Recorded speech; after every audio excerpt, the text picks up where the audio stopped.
Olá, pessoal!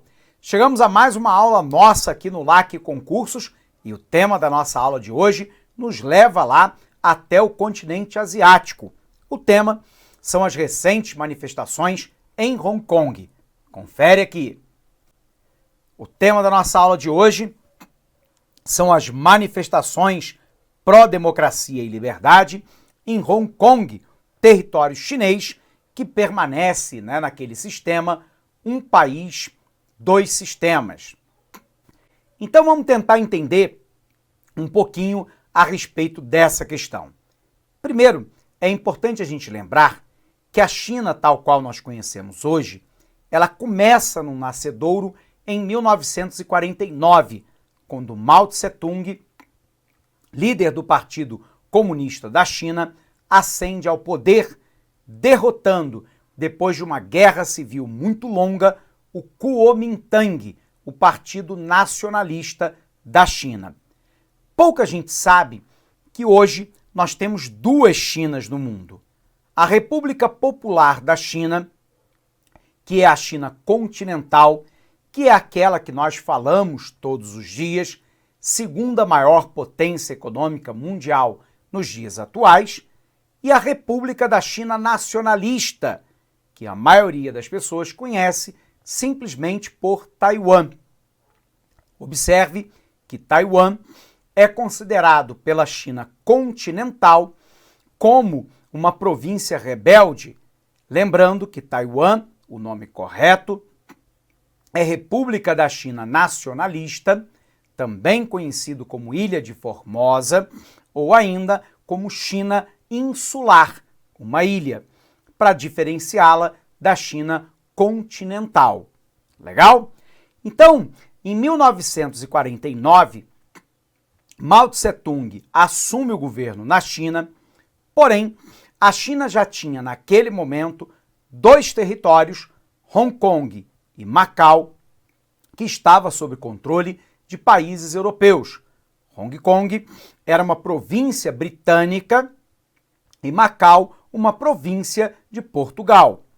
A gente se recorda que de 1949 até 1976, na sua morte, Mao Tse-tung comanda a China com mão de ferro, implementando lá a ideia de uma forte doutrinação comunista, baseada sobretudo lá na exaltação do líder supremo chinês, do grande timoneiro, que seria ele próprio, Mao Tse-tung, uma forte oposição àqueles que eram contrários ao regime e uma doutrinação ideológica profunda baseado naquilo que eram chamados, abre aspas, de verdades universais do comunismo chinês. Dentro desse contexto, houve uma tentativa de industrialização da China que permaneceu, contudo, como um país basicamente agrário, superpopuloso, 1,3 bilhão de habitantes e extremamente pobre. Houve, inclusive, durante esse período, a chamada Revolução Cultural Chinesa, de 66 a 76, que de revolução cultural não tinha nada.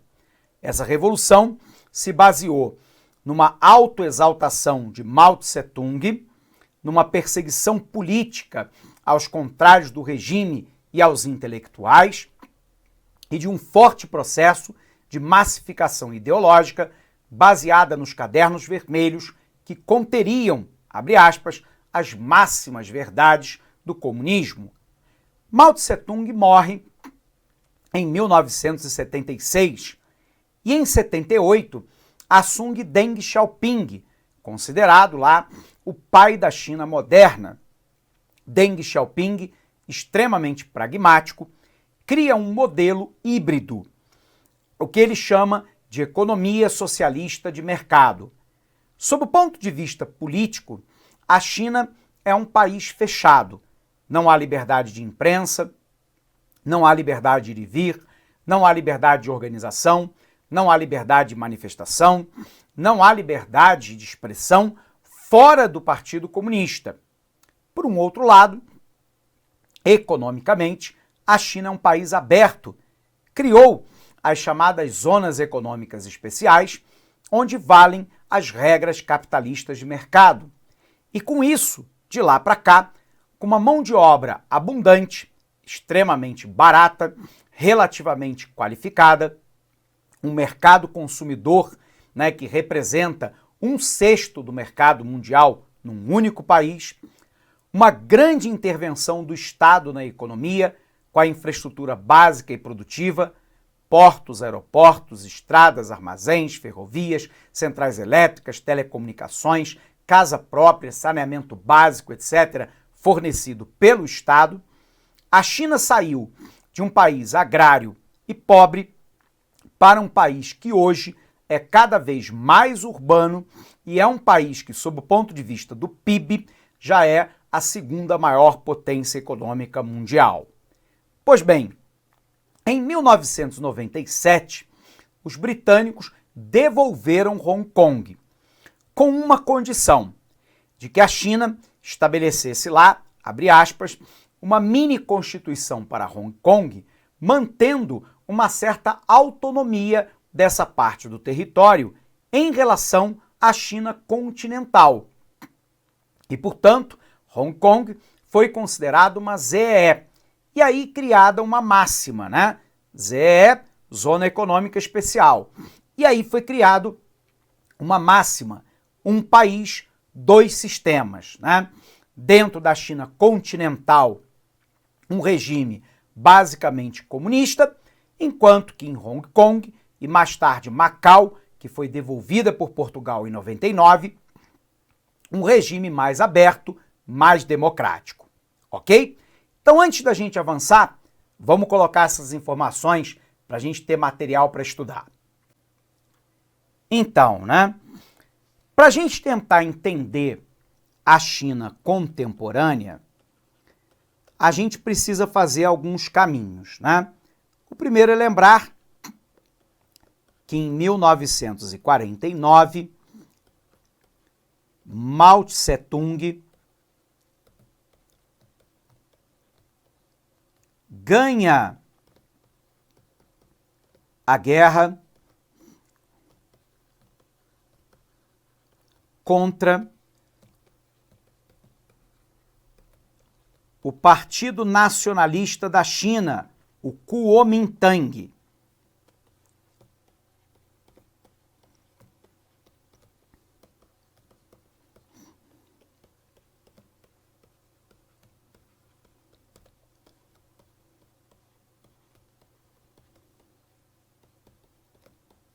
E aí, lembrando que começa a implementação,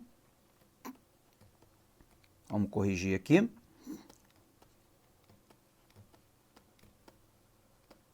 começa a implementação do comunismo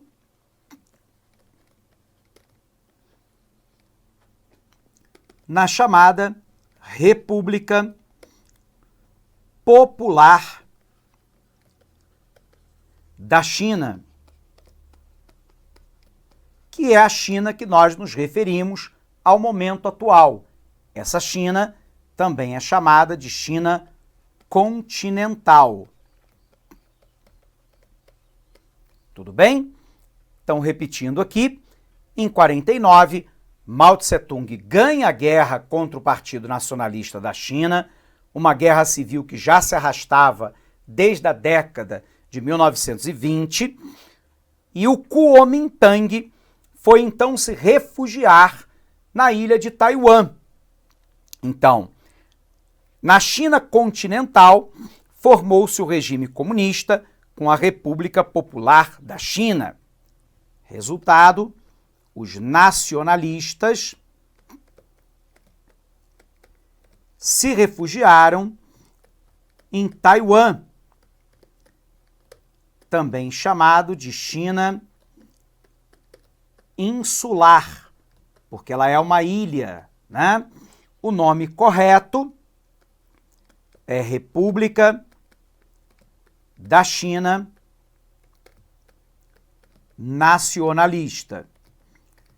E com isso, eu tenho uma China continental e e uma China insular. Quando nós nos referimos à China no dia a dia, a gente está falando da República Popular da China, que é continental. De 1949 até a sua morte em 76, Mao Tse-tung consolida lá o regime comunista no país. Em 76, Mao Tse-tung morre e assume o país em 1978 o líder Deng Xiaoping.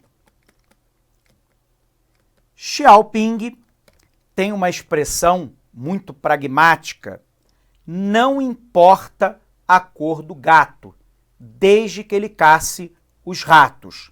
E nesse caso, Deng Xiaoping se referia ao fato de que a China não estava disposta a abrir mão do seu regime da ditadura do Partido Comunista. Porém, teria que se abrir para o capitalismo para poder crescer. Cria-se então na China um regime híbrido.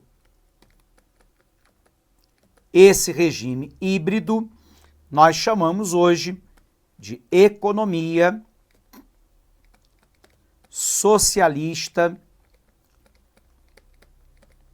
de mercado. Nessa economia socialista de mercado, não há liberdade política, porém há liberdade econômica. A China cria as zonas econômicas especiais, onde valem as regras capitalistas de mercado, baseadas fundamentalmente na lei da oferta e da demanda. De lá para cá, a China se transformou na segunda maior potência econômica mundial. Bom, o cenário é: 97, Hong Kong é devolvida pelos britânicos com o compromisso da China continental de manter um país, dois sistemas, uma única China, porém Hong Kong, uma província que se tornaria uma zona econômica especial com uma certa autonomia política. O mesmo foi concedido a Macau.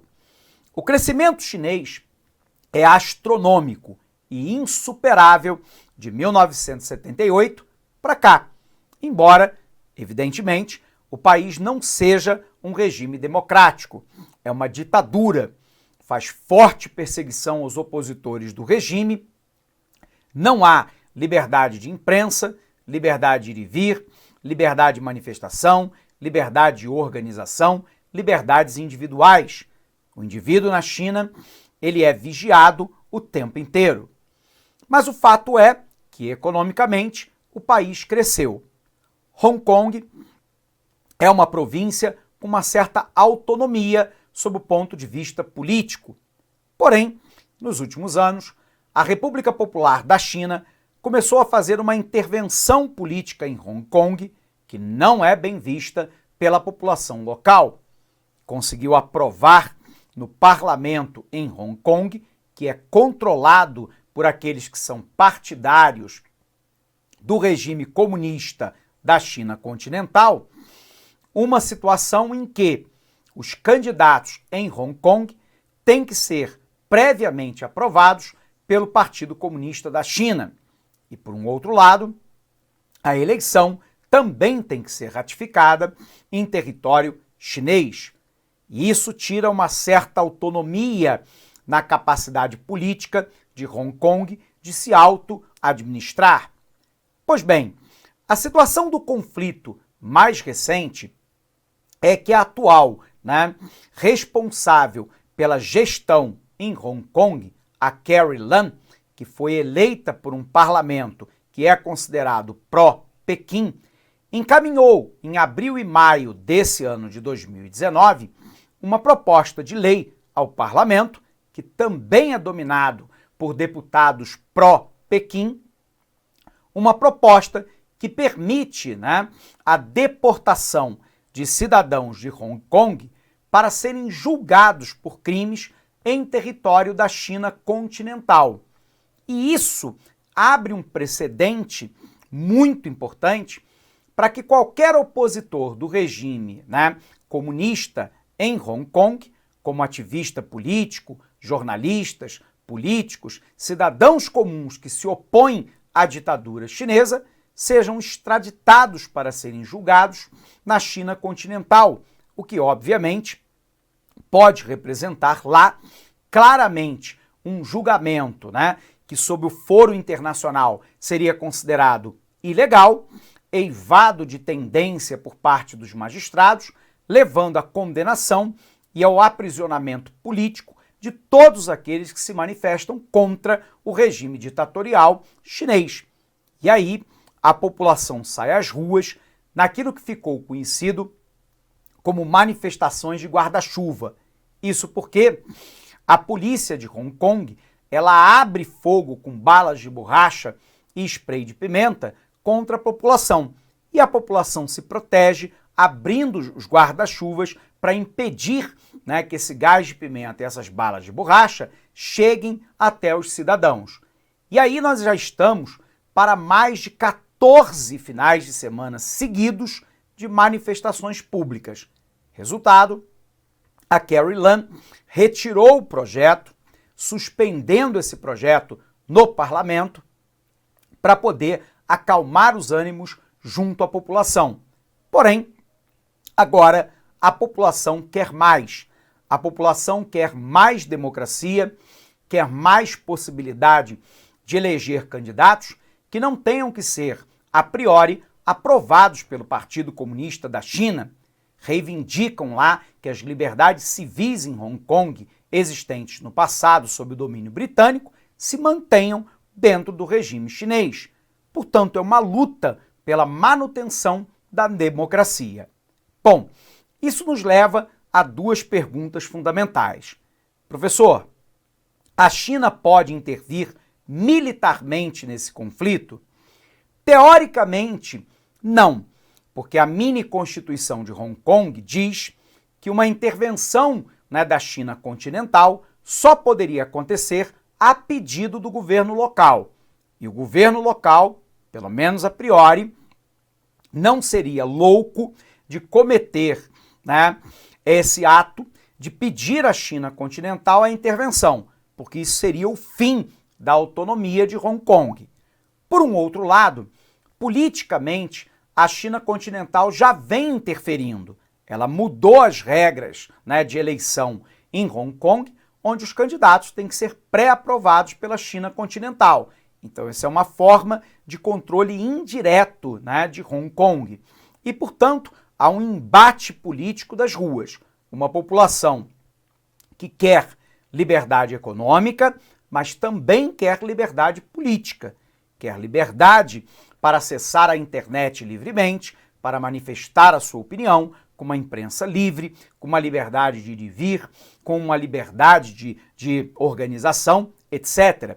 E parece que o Partido Comunista da China quer cada vez mais controlar o território de Hong Kong e de Macau. E para isso tenta interferir na política interna dessas duas regiões, que embora sejam China, são regiões relativamente autônomas. Legal? Vamos conferir no material? Vem para cá. Então, pessoal, manifestações em Hong Kong. Origem dos protestos. As manifestações tiveram início em junho de 2019, em resposta a um projeto de lei, em abril, que previa que pessoas acusadas de crime contra a China continental poderiam ser extraditadas da região administrativa especial de Hong Kong. O problema é o que é um crime contra a China continental. Críticos do projeto disseram que os extraditados poderiam ter um julgamento injusto e ser tratados com violência na China, e que isso poderia colocar ativistas e jornalistas em risco. Também argumentaram que daria à China mais controle sobre o território, que é o que de fato a China quer. Hong Kong é uma ex-colônia britânica e hoje faz parte da China sobre um acordo conhecido como Um País, Dois Sistemas, que garante certo nível de autonomia, como ter seu próprio judiciário e um sistema legal separado da China continental. O projeto de lei que deu origem às manifestações foi suspenso em julho, mas os manifestantes não ficaram satisfeitos e exigem que ele seja cancelado por completo. Os protestos evoluíram desde então para um movimento pró-democracia, alimentado por temores de que as liberdades de Hong Kong desfruta em relação ao governo central chinês estejam sendo destruídas. Os manifestantes agora também exigem que os protestos de 12 de junho não sejam descritos por autoridades como distúrbios e anistia para todos os manifestantes presos, um inquérito independente sobre as acusações de brutalidade policial e sufrágio universal para as eleições do chefe do Executivo e do Conselho Legislativo da região. Alguns também querem a renúncia de Carrie Lam, que eles veem como uma marionete de Pequim. A China pode intervir militarmente, professor? A lei básica, a mini-constituição de Hong Kong, em vigor desde que o Reino Unido entregou o território à China em 97, é muito clara. Uma intervenção militar chinesa só pode ocorrer a pedido do governo local para a manutenção da ordem pública e auxílio em caso de desastres. Até agora, a representação da China em Hong Kong disse que tem plena confiança na polícia para lidar com os distúrbios, mas o seu porta-voz, Yang Guang, também alertou que aqueles que brincam com fogo perecerão e que os manifestantes não devem confundir a cautela com fraqueza. A China pode intervir politicamente? A China já fez uma série de intervenções políticas em Hong Kong, e isso tem sido um fator determinante por trás dos recentes protestos. O parlamento de Hong Kong tem uma composição favorável a Pequim, e em 2017, apesar dos grandes protestos, foi aprovada uma lei que significava que candidatos a serem chefes do executivo da região tinham que ser pré-aprovados por um comitê pró-Pequim. O vencedor, que também deve ser chancelado pelo governo central, escolhe os ministros. Lam foi eleita em 2017 e foi ela que apresentou o projeto de lei de extradição que desencadeou os novos protestos, tornando-se um foco, da própria revolta. E aqui os manifestantes no aeroporto de Hong Kong, Me desculpe pela inconveniência, nós estamos em luta, Essa luta pela manutenção da democracia em Hong Kong. Qual é a situação atual? Hong Kong chegou a 16 fins de semana seguidos de manifestações contra o governo, em ações que vêm ficando cada vez mais violentas com o passar do tempo. Ruas em chamas, inclusive se tornaram uma imagem comum no território autônomo. A autoridade da China é rejeitada em Hong Kong. 48% não confiam no governo da China. 56% não confiam no futuro de Hong Kong. 55% não confiam no modelo Um País, Dois Sistemas. E 71% não têm orgulho de ter se tornado cidadão chinês. Qual é o histórico, Em 1842, Hong Kong passa a ser uma colônia dominada pelo Reino Unido após a derrota da China na Primeira Guerra do Ópio.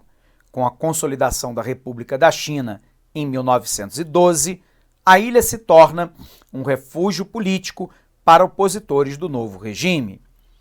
Em 1941, Durante a Segunda Guerra Mundial, o Japão conquista Hong Kong e a ocupa por quase 4 anos. Com a rendição japonesa, os britânicos retornam ao território, que se torna o maior porto mundial de mercadorias. Em 82, a China inicia o diálogo com o Reino Unido para que Hong Kong seja devolvida ao país. Um acordo assinado entre eles, 2 anos depois, estabelece uma data. Em 97, a China retoma o controle sobre a ilha, sobre a condição de mínima intervenção do governo e relativa liberdade de expressão, no que ficou conhecido um país, 2 sistemas. Em 2014, o governo chinês decide que na eleição de 2017, os candidatos a chefe do executivo local, uma espécie de prefeito de Hong Kong, devem ser aprovados por um comitê pró-Pequim. A população vai às ruas para protestar. Vamos ver então, pessoal, como é que esse assunto caiu em prova, né? Banca Vunesp perguntou assim: as redes sociais e as informações compartilhadas via celulares e tablets são uma marca da revolta do guarda-chuva, a manifestação pró-democracia em Hong Kong. Os conflitos ocorridos na ex-colônia britânica de Hong Kong têm como origem a decisão do parlamento chinês que aprovou uma medida limitando os candidatos para a eleição de 2017 na região. Sendo assim, os manifestantes pediam: letra A soberania política e o retorno do bloco Commonwealth como forma de nova aproximação com sua ex-metrópole. O que Hong Kong está lutando não é por soberania política, né? É simplesmente pela não intervenção, né, da China continental nas suas decisões internas e não busca nova aproximação com a metrópole. Alternativa falsa. B. Independência e a instalação de um governo baseado no sistema político monárquico e econômico centralizado. De novo, os manifestantes não querem nem independência e nem um regime político monárquico. Falso. C. Sufrágio universal, sem condições, e o fim do controle de Pequim sobre os candidatos para comandar o governo local. Alternativa verdadeira, gabarito letra C. Por que não a letra D, professor? Golpe de Estado imediato e o retorno do controle político e econômico para a China a fim de comandar as futuras eleições. Falso, né? O que os manifestantes querem não é um golpe de Estado, e muito menos a possibilidade da China continental comandar as futuras eleições. É a anexação do seu território à China com o intuito da implantação de uma política comunista e uma economia capitalista. Na verdade, a anexação ou a reanexação já aconteceu em 97, quando os britânicos devolveram Hong Kong para a China. Alternativa falsa. 2015, a Quadrix perguntou assim, pessoal: uma ex-colônia britânica, atualmente pertencente à China, foi palco de uma série de manifestações populares em 2014.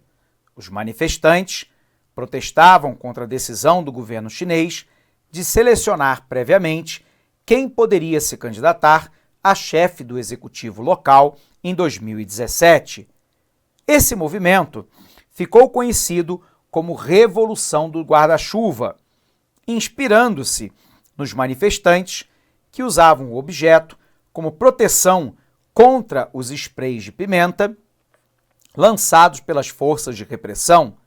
O lugar onde ocorreram essas manifestações é um importante centro financeiro asiático. Nós sabemos que a letra A, Hong Kong. Taiwan, vamos lembrar, é a República da China nacionalista, também chamada de China insular, porque ela é uma ilha, né? Ela é considerada uma província rebelde pela China continental. Pequim é a capital da China continental, portanto é falso. Xangai é uma cidade na China, portanto também é falso. E Macau foi entregue por Portugal